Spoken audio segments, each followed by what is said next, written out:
అనే భావనతో ఈ రాష్ట్ర ప్రజలు ఉన్నారు.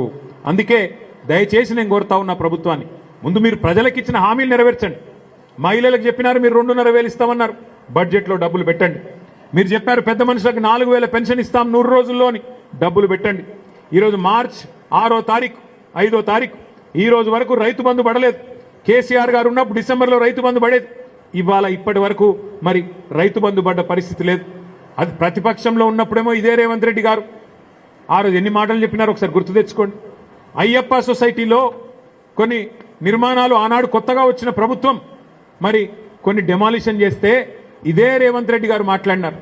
తెలిసో తెలియకనో పేదలు కట్టుకుంటే రెగ్యులరైజ్ చేయాలి కదా, ప్రభుత్వం అన్నాక పేదల పట్ల కనికరం ఉండాలి కదా, అక్రమమైన సక్రమమైన అందులో ఏమైనా తప్పులుంటే సరిచేయాలి కదా అని శుద్ధులు చెప్పింది ఇదే రేవంత్ రెడ్డి గారు. అక్రమ నిర్మాణాలను కూడా సక్రమంగా రెగ్యులరైజ్ చేయాలి కదా, క్రిమినల్ వేస్ట్ కదా, అందులో సిమెంట్ ఉంటుంది, ఇటుకలు ఉంటాయి, స్టీల్ ఉంటుంది, అంతా వేస్ట్ అవుతుంది కదా అని మాట్లాడింది ఇదే రేవంత్ రెడ్డి గారు. మరి ఈరోజు ఆయననే ఇష్టం వచ్చినట్టు వేలాది ఇండ్లు ఈ రాష్ట్రంలో కూలగొడుతుంటే బీఆర్ఎస్ పార్టీ మాత్రం చూస్తూ ఊరుకోదు. ఖచ్చితంగా ప్రతిఘటిస్తాం, పేదలకు అండగా నిలబడతాం. నువ్వు విధ్వంసం చేస్తానంటే చూస్తూ ఊరుకోం. నీ 420 హామీలు అమలు చేసేదాకా, బడ్జెట్లో నువ్వు ఇచ్చిన 6 గ్యారంటీలు అమలు చేసేదాకా నిన్ను వదిలిపెట్టం. పేదవాళ్లకు ఖచ్చితంగా మేము హామీ ఇస్తా ఉన్నాం. ఈ రాష్ట్రంలో ఎక్కడ బుల్డోజర్లు వచ్చినా స్థానికంగా ఉండే బీఆర్ఎస్ నాయకత్వానికి చెప్పండి, మేమొచ్చి వాటికి అడ్డుగా మేము నిలబడతాం, తప్పకుండా మీకు అండగా నిలబడతామని చెప్పి కూడా ఈ రాష్ట్రంలోని పేద ప్రజానికానికి మేము విజ్ఞప్తి చేస్తా ఉన్నాం. అదేవిధంగా హైదరాబాద్ మహానగరంలో మూసీ నిర్మాణానికి, మూసీ సుందరీకరణకు, మూసీ ప్రక్షాళనకు మేము మద్దతు పలుకుతాం. కానీ మూసీ పేరిట లూటీ చేస్తానంటే మాత్రం తప్పకుండా అడ్డుకుంటాం. మూసీ పేరిట పేదల పుట్టగొడతానంటే తప్పకుండా అడ్డుకుంటాం, వదిలిపెట్టమనే మాట కూడా తెలియజేస్తూ పత్రికా మిత్రులను కూడా నేను కోరుతా ఉన్నా. మొత్తం 100% సివరేజ్ ట్రీట్మెంట్ ప్లాంట్ నిర్మాణం చేసింది కేసీఆర్ ప్రభుత్వం. గోదావరి నీళ్లను హైదరాబాద్ నెత్తి మీద కుండబెట్టినట్టు కొండ పోచమ్మ సాగర్కి తీసుకొచ్చింది కేసీఆర్ ప్రభుత్వం.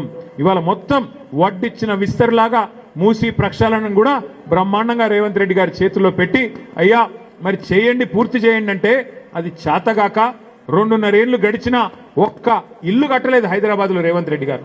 ఒక్కటంటే ఒక్క ఇల్లు నిర్మాణం చేయలేదు హైదరాబాద్లో.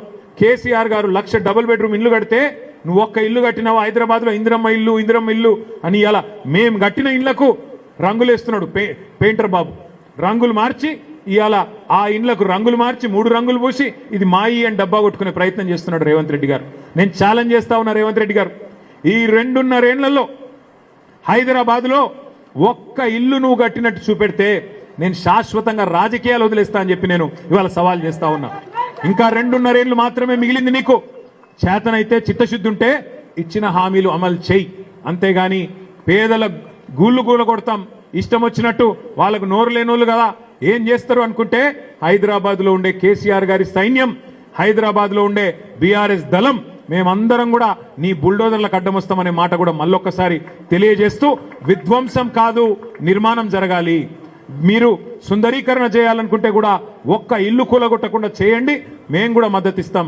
మా మల్లారెడ్డి గారు చెప్తున్నారు ఇంతకుముందు, ఇక వాళ్ళకి చేత కాకపోతే అప్పచెప్పమని సార్ మనమే చేద్దాం అంటుండు. వాళ్ళకి చేత కాకపోతే రేవంత్ రెడ్డి గారు నీకు చేత కాకపోతే మూసీ సుందరీకరణ 16,000 కోట్లతో మేము చేసి చూపెడతాం. మా సుధీర్ రెడ్డికి అప్పచెప్పు, మేము చేసి చూపెడతాం. నీకు అంత ఇబ్బంది ఉంటే, నీకు చేత కాకపోతే మాకు అప్పచెప్పు. 2 ఏళ్లలో ఒక్క ఇల్లు కూలగొట్టకుండా చేసి చూపెట్టే బాధ్యత మాది, సవాల్గా స్వీకరిస్తాం. చేసి చూపెట్టి మళ్ళా హైదరాబాద్ ప్రజల చేతుల్లో పెడతామని చెప్పి కూడా తెలియజేస్తూ, మరి వాళ్ళు ఇంత పెద్ద ఎత్తున హాజరైన మా నాయకులకి, మా సోదరులకి, ఇక్కడ విచ్చేసిన బాధితులకి, మీడియా మిత్రులకి అందరికీ పేరు పేరున నమస్కారాలు తెలియజేస్తూ జై తెలంగాణ. ఇక్కడ పిలవగానే వచ్చిన ప్రజాప్రతినిధులందరూ కూడా అన్ని నియోజకవర్గాల ఎమ్మెల్యేలకు అందరికీ కూడా ప్రత్యేకంగా అందరికీ నమస్కారం. గౌరవనీయులు పెద్దలు, స్థానిక శాసనసభ్యులు, గతంలో మూసీ రివర్ ఫ్రంట్ డెవలప్మెంట్